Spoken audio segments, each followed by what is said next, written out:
In accounting, debit and credit are fundamental concepts used to record and track financial transactions.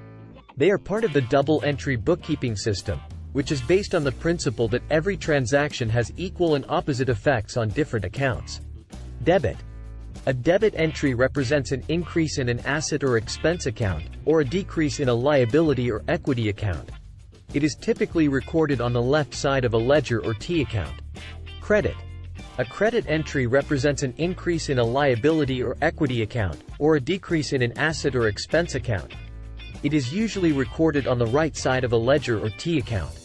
To ensure that the accounting equation, assets equals liabilities plus equity, remains in balance after each transaction, accountants follow the rules of debit and credit.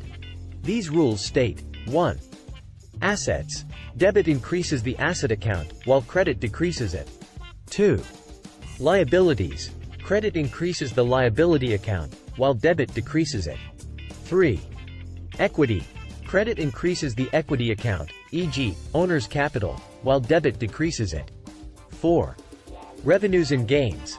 Credit increases revenue and gain accounts, while debit decreases them. 5.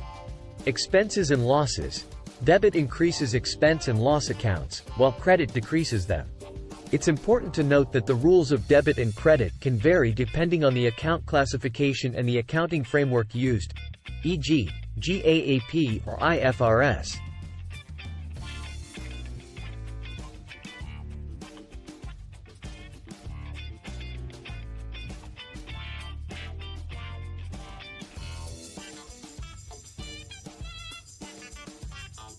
Additionally, some accounts have natural balances that determine whether they are increased or decreased by debit or credit entries.